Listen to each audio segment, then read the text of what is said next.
अस्सलाम वालेकुम। Class 10th Federal Board, chapter number 1, exercise 1.1. Total there are 13 chapters in the book and we have started with chapter number 1 and exercise 1.1. Chapter name is quadratic equations. तो directly topic पे नहीं जाएंगे, पहले जो है वो हम इसका थोड़ा सा बैकग्राउंड चेक करेंगे कि क्वाड्रेटिक इक्वेशंस क्या होती हैं। सबसे पहले तो इक्वेशन और एक्सप्रेशन का डिफरेंस देखेंगे। इक्वेशन और एक्सप्रेशन में क्या डिफरेंस है। एक ऐसा एक्सप्रेशन लाइक मैं यहाँ लिख दूँ a+2 जिसके अंदर के ऑपरेटर्स मौजूद हों, वेरिएबल्स मौजूद हों, कांस्टेंट्स मौजूद हों, लेकिन साइन ऑफ इक्वालिटी मौजूद ना हो तो वो एक्सप्रेशन कहलाता है। जबकि अगर हम इसको लिख दें a+2 = 0, अब यहाँ पे ये =2 का साइन आ गया है and that is the main difference between expression and equation. यानी एक ऐसे मैथमेटिकल स्टेटमेंट जिसमें साइन ऑफ =2 मौजूद है वो इक्वेशन कहलाता है, और जिसमें साइन ऑफ =2 मौजूद नहीं होगा वो एक्सप्रेशन कहलाता है। अब ये हमने चीज़ समझ ली। अब हम आएंगे कि how many types of equations या एक्सप्रेशंस आर देयर। तो इक्वेशंस या एक्सप्रेशंस जो हैं इनको हम एक दफ़ा नाम दे देते हैं अलजेब्रिक एक्सप्रेशंस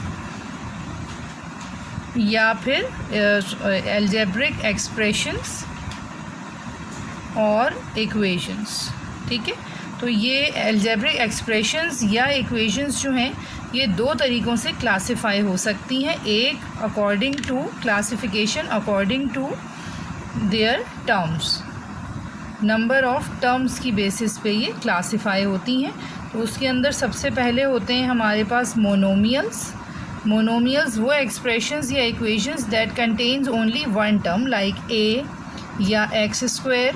इन दोनों में यू कैन सी कि सिर्फ एक ही टर्म है, या x² = 0 भी अगर मैं लिख दूँ तो ये एक इक्वेशन है, ये एक एक्सप्रेशन है, both are having only one term, तो दे आर मोनोमियल्स। यानी मोनो मीन्स वन, यानी ऐसे एक्सप्रेशन या इक्वेशन जिसके अंदर सिर्फ एक ही टर्म मौजूद हो।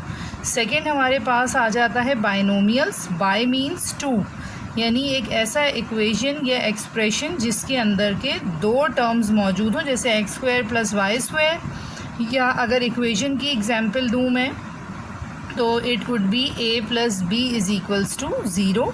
तो ये हमारे पास एक इक्वेशन है, this is a expression having two terms. इसमें दो टर्म्स हैं हमारे पास, तो ये हमारे पास आ गया बाइनोमियल्स।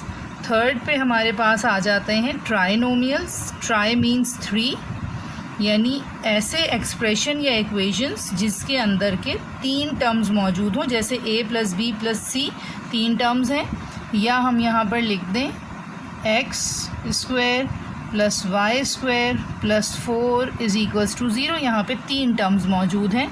तो ये हमारे पास ऐसे एक्सप्रेशन या इक्वेशन जो कि ट्राइनोमियल्स हैं। और फोर्थ पे हमारे पास फिर आ जाते हैं मल्टाइनोमियल्स। Multinomials are those expression और equations which are having more than 3 terms, जैसे कि x + y + z का होल स्क्वायर। जब ये होल स्क्वायर फार्मूला से एक्सपेंड होगा तो इसके अंदर टोटल 6 टर्म्स बन जाएंगे, तो इसलिए दिस इज़ मल्टाइनोमियल, यानी greater than 3 terms, more than 3 terms. ठीक, या फिर दूसरी एग्जाम्पल ले लेते हैं तो a + b + c + 9 - 4 = 0। इसके अंदर भी 3 से ज़्यादा टर्म्स हैं, तो ये भी हमारे पास एक मल्टाइनोमियल होगा।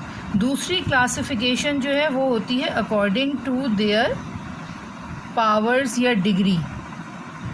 ठीक है, डिग्री के हिसाब से अगर हम पावर के हिसाब से या डिग्री के हिसाब से अगर हम एक्सप्रेशन या इक्वेशन को कैटेगराइज करें तो that will be according two degree कहलाएगा। अच्छा, इसके अंदर फर्स्ट जो है वो लीनियर एक्सप्रेशंस या इक्वेशंस होती हैं। तो लीनियर का मतलब होता है हैविंग पावर 1, जैसे कि a + b = 4। अब यहाँ पे ये एक ट्राइनोमियल है, यानी इसके अंदर 3 टर्म्स हमें दिख रहे हैं, एक a, एक b और एक 4।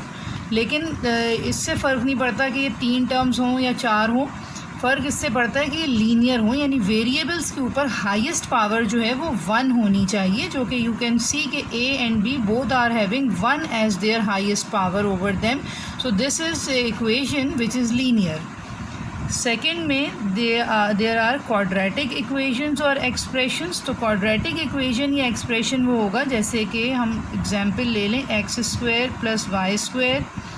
तो ये एक एक्सप्रेशन है जिसमें दो वेरिएबल्स हैं और दोनों के ही ऊपर स्क्वायर पावर है एज देयर हाईएस्ट पावर। या एक और एग्जांपल ले लेते हैं, जैसे x² + 2x = 4।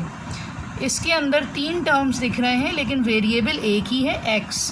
एक दफ़ा x पे स्क्वायर है, एक दफ़ा पावर 1 है। तो अगर हाईएस्ट पावर चेक करें तो वो 2 है यहाँ पे, and that is why it has been placed in the category of quadratic. तो क्वाड्रेटिक इक्वेशन या एक्सप्रेशन वो एक्सप्रेशंस या इक्वेशंस जिसमें वेरिएबल के ऊपर हाईएस्ट पावर 2 आ जाए। इसके बाद फिर आ जाते हैं क्यूबिकल एक्सप्रेशंस या इक्वेशंस, यानी वो इक्वेशंस या एक्सप्रेशन जिनमें के हाईएस्ट पावर वेरिएबल के ऊपर 3 हो, या जैसे x³ + 2x² - 9x = 4। यहाँ पे देखें कि टर्म्स तो 4 टर्म्स हैं लेकिन हाईएस्ट पावर वेरिएबल के ऊपर 3 है, तो इट मीन्स कि ये एक क्यूबिकल एक्सप्रेशन या इक्वेशन कहलाएगा। और इसके बाद आ जाते हैं बाय क्वाड्रेटिक, या इनको हम क्वार्टिक भी कहते हैं। स्पेलिंग्स को ध्यान से देखें।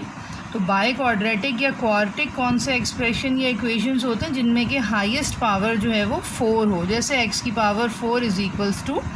= 16। ये एक इक्वेशन है जिसमें एक ही वेरिएबल है और इसके ऊपर हाईएस्ट पावर जो है वो 4 है, तो ये बाय क्वाड्रेटिक या क्वार्टिक कहलाता है।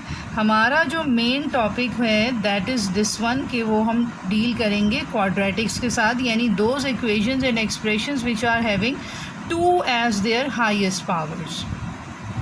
जी, अब यहाँ पे देखें कि हमने ये समझा कि क्वाड्रेटिक इक्वेशन या एक्सप्रेशन क्या है, कि जिसमें वेरिएबल के ऊपर हाईएस्ट पावर जो है वो 2 हो irrespective of the number of terms.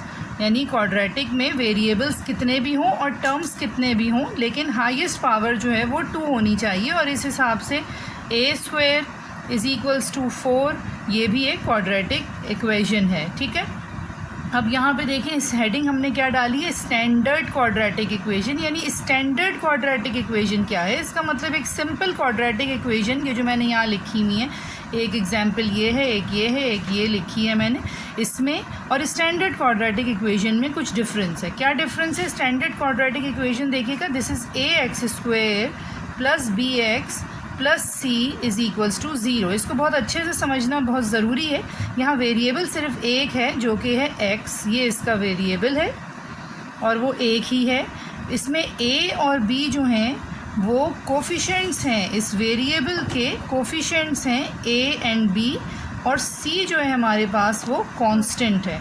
इसकी एक एग्जांपल यहाँ पे मैं लिखूँगी, जैसे मैं लिख रही हूँ 4x² + 9x - 8 = 0। अब यहाँ पे 4 जो है वो a है, यानी coefficient of x², b is 9 that is coefficient of x, and -8 जो है वो कांस्टेंट c है हमारे पास। यू कैन सी के स्टैंडर्ड इक्वेशन में all the values are positive, इसलिए अगर यहाँ पर a, b या c में से कोई भी वैल्यू नेगेटिव है तो मैंने आपको कहा कि c -8 है, a 4 है, b 9 है और c को मैंने 8 नहीं कहा, मैंने कहा -8। रीज़न, क्योंकि स्टैंडर्ड फॉर्म में c इज़ पॉजिटिव, इसलिए अगर यहाँ पर कहीं भी a, b या c के साथ नेगेटिव साइन आ रहा है तो this is the sign of the value and it will go along the value, वो वैल्यू के साथ जाएगा वो साइन, उसको हम पॉजिटिव नहीं लिखेंगे, it will be then considered as negative. ठीक है, तो ये हमारी स्टैंडर्ड क्वाड्रेटिक इक्वेशन है और ये इसके हमने वेरिएबल्स को, कोफिशिएंट्स को, इसके कांस्टेंट्स को डिफ़ाइन किया है।